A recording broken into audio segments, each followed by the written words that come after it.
Hi, I'm Kate Kay, Senior Editor at ClickZ News, and we're here at SES London 2010.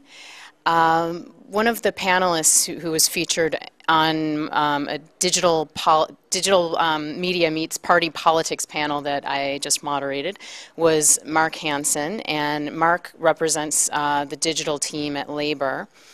And one of the things that is really important for the Labour Party, as well as pretty much any political party, most likely, is the recognition that there's less control now, that digital media is at play, and that people who want to become involved are using digital to do that. And it's not just the, top-down sort of operation anymore. Can you talk a little bit about how the Labour Party is providing tools for people who want to become involved, and just what you're doing to sort of facilitate that?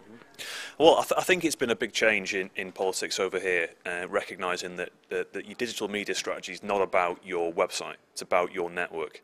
And I think that one of the biggest things that we realise is that not all the clever people work at headquarters. So how do you equip those people who are in your network?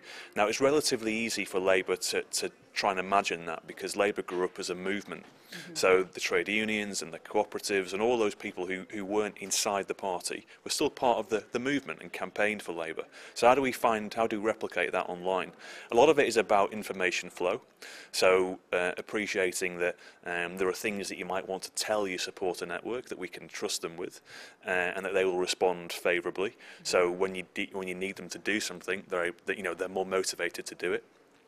The other thing in terms of tools is, to give you an example of something that we learned from the Obama campaign, was that increasingly when you want people to, for instance, make phone calls, you have to make it easier for them to do it, rather than asking them to come to someone's office or someone's house at a time that you dictate. So the virtual phone bank tool has been hugely popular. So the ability to make calls from your house, and to do that at a time that you choose, to be able to see the data, so you can see what the person who made the calls in that constituency before, what do they already know.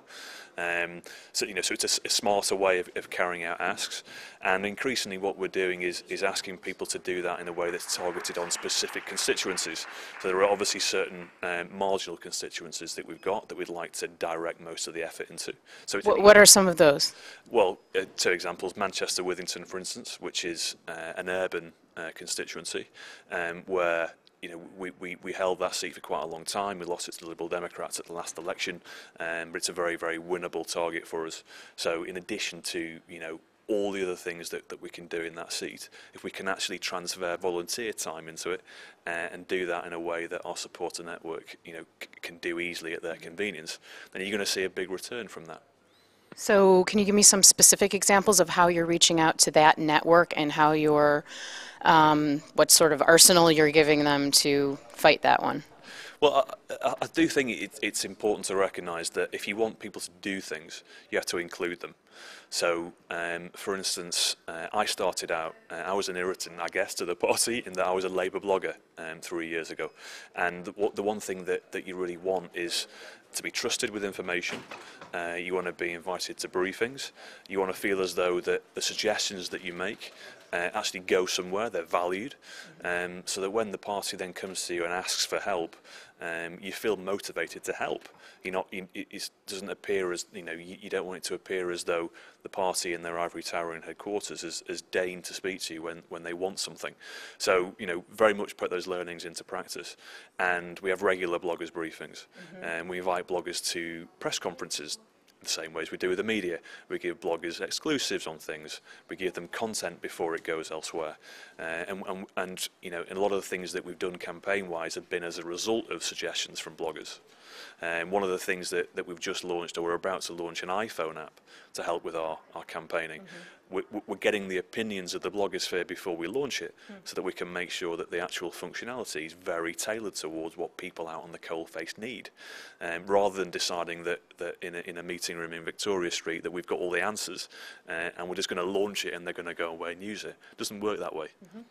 Great. Well, I think those are probably some really good lessons that you're learning yourself now. Well, thanks a lot. Thank you.